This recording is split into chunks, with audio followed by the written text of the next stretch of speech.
Assalamualaikum warahmatullahi wabarakatuh.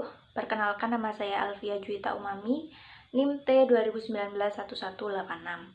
Saya di sini akan menjelaskan tentang biografi dari Ibnu Khaldun. Nama lengkapnya adalah Waliuddin Abdurrahman bin Muhammad bin Muhammad bin Muhammad bin Al-Hasan bin Jabir bin Muhammad bin Muhammad bin Abdurrahman bin Khaldun. Beliau lahir di Tunisia pada tanggal 1 Ramadan 732 Hijriah atau 27 Mei 1332 Masehi dan wafat di Kairo pada tanggal 25 Ramadan 808 Hijriah atau 19 Maret 1406 Masehi. Keluarganya berasal dari Hadramaut, Yaman. Secara umum, kehidupan Ibnu Khaldun dapat dibagi menjadi 4 fase. Fase pertama yaitu fase kelahiran, perkembangan, dan pendidikan dari Ibnu Khaldun. Fase ini berlangsung sejak beliau lahir sampai usia 20 tahun di Tunisia. Sejak kecil, beliau diajarkan tentang dasar-dasar ilmu agama oleh ayahnya sendiri, yaitu Muhammad bin Muhammad. Dan pendidikan mendalam ia mulai sejak usia dari 15 tahun, yaitu mempelajari tentang ilmu syariat, tafsir, hadis, usul fiqih, tauhid, dan mazhab maliki. Juga mempelajari di bidang bahasa yaitu nahwu, shorof, balaghah.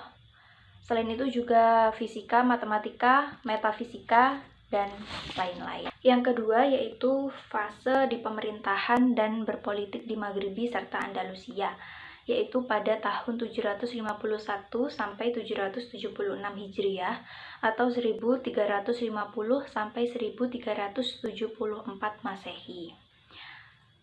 Karir politiknya dimulai sejak usia 21 tahun dan jabatan yang pernah beliau pegang yang pertama yaitu Sekretaris Sultan Daulah Bani Hafsah di Tunisia, yang kedua yaitu anggota Majelis Ilmu Pengetahuan di Baskarah, Aljazair, Maghribi Tengah. Setahun kemudian beliau diangkat menjadi Sekretaris Sultan. Yang ketiga yaitu Duta Negara di Kastila, dan yang keempat yaitu menjadi Perdana Menteri dan Khotib di Bijayah. Fase yang ketiga adalah fase pengembangan keilmuannya. Setelah sekian lama bergelut dengan dunia politik, akhirnya beliau merasa jenuh dan mengasingkan diri di suatu tempat terpencil dan dikenal dengan nama Qal'at Ibnu Salamah. Dalam fase ini, Ibnu Khaldun berhasil menyelesaikan salah satu karya monumentalnya, yaitu Al-Ibar beserta Muqaddimah. Fase yang keempat yaitu fase akhir hidupnya. Beliau mulai mengundurkan diri dari dunia politik dan serius membenamkan diri pada tugas intelektualnya, menyelesaikan karya monumental yang dianggap masih tersisa. Seluruh karyanya ia berikan kepada penguasa. Khaldun membuat kamuflase dengan meminta izin kepada Sultan untuk pergi berhaji, namun kenyataannya beliau tidak pergi ke Mekah, melainkan ke Iskandaria. Sultan Iskandaria mengagumi pemikiran Khaldun dan menjadikannya sebagai Hakim Agung. Dalam periode ini, beliau bertemu dengan Timur Leng, yaitu penguasa dan penakluk baru yang sangat terkenal dalam sejarah peradaban Islam di Timur Tengah, Syria. Timur Leng juga kagum terhadap pemikiran Khaldun sehingga menawarinya untuk bekerja di istana. Namun Khaldun menolaknya karena pada akhirnya beliau tidak menghiraukan godaan-godaan kekuasaan di akhir kehidupannya. Bahkan beliau tak lagi bergeming untuk memberikan reaksi terhadap pancingan lawan-lawan politiknya. Khaldun tetap menjadi ilmuwan dan hakim agung sampai akhir hayat. Baik, di sini saya akan menjelaskan tentang karya-karya Ibnu Khaldun. Setelah menguraikan tentang masa pendidikannya, berikut ini akan dibahas berbagai macam karya. Namun, banyak dari karya-karya tersebut yang belum ditemukan ataupun yang tidak diterbitkan sama sekali. Meskipun Ibnu Khaldun hidup pada masa di mana peradaban Islam mulai mengalami kehancuran, akan tetapi beliau mampu tampil sebagai pemikir muslim yang kreatif dan melahirkan pemikiran-pemikiran besar dalam beberapa karyanya. Karya-karya Ibnu Khaldun yang banyak dibahas para ahli sampai saat ini ialah Al-Ibar, Muqaddimah, dan Al-Ta'rif. Sebenarnya kitab Muqaddimah dan Al-Ta'rif adalah bagian dari kitab Al-Ibar yang terdiri dari 7 jilid. Muqaddimah merupakan pengantar Al-Ibar dan Al-Ta'rif merupakan bagian penutupnya. Adapun penjelasan mengenai kitab Al-Ibar yang terdiri dari 7 jilid besar. Jilid pertama disebut dengan kitab Muqaddimah. Muqaddimah ialah bagian pertama dari kitab Al-Ibar yang membahas tentang masyarakat dan gejala-gejalanya, seperti pemerintahan, kedaulatan, kekuasaan, otoritas, pencahariaan, penghidupan, perdagangan, keahlian, ilmu-ilmu pengetahuan, dan sebab-sebab serta alasan-alasan untuk memilikinya. Kitab pengantar yang panjang inilah yang merupakan inti dari seluruh persoalan yang terdapat dalam kitab Al-Ibar, sehingga karya ini dikenal sebagai karya yang monumental dari Ibnu Khaldun. Ibnu Khaldun menyelesaikan penulisan kitab Muqaddimah yang mengagumkan itu hanya dalam waktu 5 bulan di Benteng Salamah pada 779 Hijriah sampai 1377 Masehi. Untuk kemudian direvisi dan memelitur sampulnya, serta melengkapinya dengan berbagai sejarah bangsa-bangsa. Kitab ini menjadi kajian dan teori canggih yang menempati posisi tinggi di antara hasil-hasil pemikiran manusia. Juga menjadi legenda dalam warisan bahasa Arab. Pokok-pokok pembahasan di dalam kitab Al-Muqaddimah terdiri dari 6 bab. Bab-bab tersebut ialah: yang pertama, peradaban dan kebudayaan umat manusia secara umum. Bab ini meliputi 6 pengantar yang berisikan pentingnya organisasi sosial kemasyarakatan, pengaruh iklim dan letak geografis terhadap warna kulit, letak dan sistem kehidupan. Di dalamnya juga membahas tentang wahyu, mimpi, kesanggupan manusia mengetahui yang gaib secara alami ataupun melalui latihan khusus. Yang kedua, kebudayaan Baduy dan suku-suku yang lebih beradab, peradaban masyarakat pengembara, bangsa dan kabilah-kabilah liar, serta kehidupan mereka. Bagian ini terdiri dari 29 pasal. 10 pasal pertama berisikan bangsa-bangsa pengembara dan pertumbuhan mereka, keadaan masyarakat dan asal-usul kemajuan. Selain itu, dibahas pula mengenai prinsip-prinsip umum pengendali masyarakat dalam nuansa sosiologi, filsafat, sejarah. Adapun 19 pasal berikutnya memaparkan susunan pemerintah, hukum, politik, dan hal-hal lain yang terdapat di kalangan bangsa-bangsa tersebut. Ketiga, negara, kerajaan, khalifah, tingkat kekuasaan, dan hal-hal lain yang bersangkutan dengan menekankan filsafat sejarah untuk mengetahui sebab-sebab munculnya kekuasaan dan sebab-sebab runtuhnya suatu negara. Dalam bab ini dibahas secara luas mengenai negara, kedaulatan, persoalan politik, dan sistem pemerintahannya. Yang keempat, berbagai hal wilayah-wilayah pedesaan dan perkotaan, kondisi yang ada, berbagai peristiwa yang terjadi, dan hal-hal utama yang harus diperhatikan. Yang kelima, sesi perekonomian negara, mata pencarian, ekonomi, perdagangan, dan industri. Dalam beberapa pasal di dalamnya juga diterangkan tentang beragam ilmu pengetahuan seperti pertanian, pembangunan, pertenunan, kebidanan, dan pengobatan. Yang keenam ialah berbagai jenis ilmu pengetahuan, pengajaran dan metode-metodenya, serta berbagai aspek yang berkaitan dengan masalah tersebut dalam tradisi Arab. Selanjutnya, bab ini diakhiri dengan sastra Arab. Assalamualaikum warahmatullahi wabarakatuh. Jadi pada kesempatan kali ini saya akan melanjutkan presentasi tentang karya-karya Ibnu Khaldun yang mana sebelum-sebelumnya sudah dijelaskan oleh teman saya. Jadi pada pasal kedua hingga pasal kelima, Ibnu Khaldun itu sendiri telah memiliki sebuah karya, yaitu yang berbentuk sebuah kitab yang bernama Kitab Al-Ibar.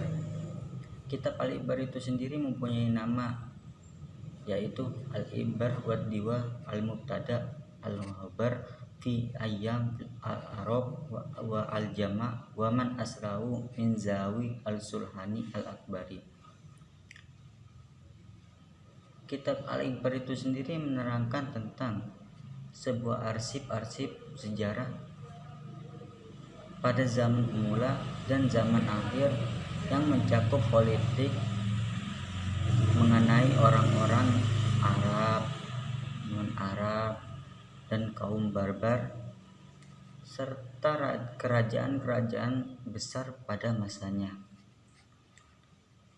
Ibnu Khaldun itu sendiri mulai merangkai kitab Al-Ikhbar ini pada tahun 776 Hijriah, dan Ibnu Khaldun itu sendiri mulai merangkai kitab ini hanya memerlukan waktu 4 tahun saja, yaitu hingga tahun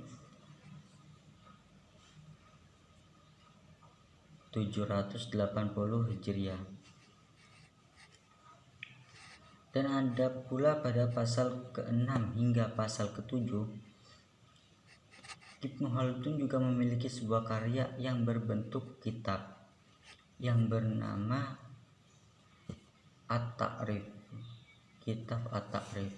Kitab At-Ta'rif itu sendiri mempunyai nama, yaitu At-Ta'rif Ibnu Khaldun. Kitab At-Ta'rif Ibnu Khaldun ini sendiri menerangkan tentang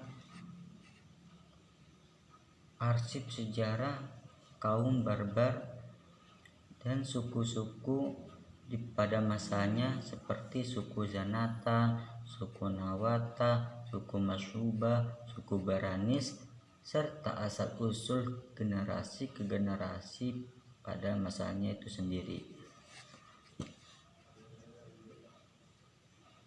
Dan tidak hanya di situ, kitab At-Ta'rif itu sendiri menerangkan juga tentang dinasti-dinasti pada masanya Ibnu Khaldun itu sendiri, yaitu seperti dinasti Bani Hafs, dinasti Abdul Wad, dinasti Marin atau dinasti Mariin. Dan Ibnu Khaldun itu sendiri mulai merangkai kitab At-Ta'rif ini pada awal tahun 790 Hijriah dengan pertemuannya dengan salah satu mu'alifah pada waktu itu, yaitu mu'alifah Hamzah. Dan pada waktu wafatnya Ibnu Khaldun itu sendiri, yang melanjutkan kitab At-Ta'rif ini yaitu mu'alifah Hamzah itu sendiri. Jadi pada waktu itu mu'alifah Hamzah menambahkan rangkaian dari kitab At-Ta'rif ini dengan hal-hal yang baru pada masanya, yang hingga menjadikan kitab ini tebal dan sangat jelas. Dan Ibnu Khaldun dan kitab At-Ta'rif ini sendiri selesai dirangkai atau sudah selesai dicetak pada tahun 808 Hijriah. Dan tidak hanya di situ karya-karya Ibnu Khaldun, ternyata ada beberapa karya Ibnu Khaldun lainnya yang berbentuk kitab juga, seperti kitab Al-Lu'bah. Kitab Al-Lu'bah itu sendiri mempunyai nama Al-Lu'bah Al-Mushahal fi Usuluddin. Kitab Al-Lu'bah itu sendiri menerangkan tentang salah satu ikhtiar Ibnu Khaldun terhadap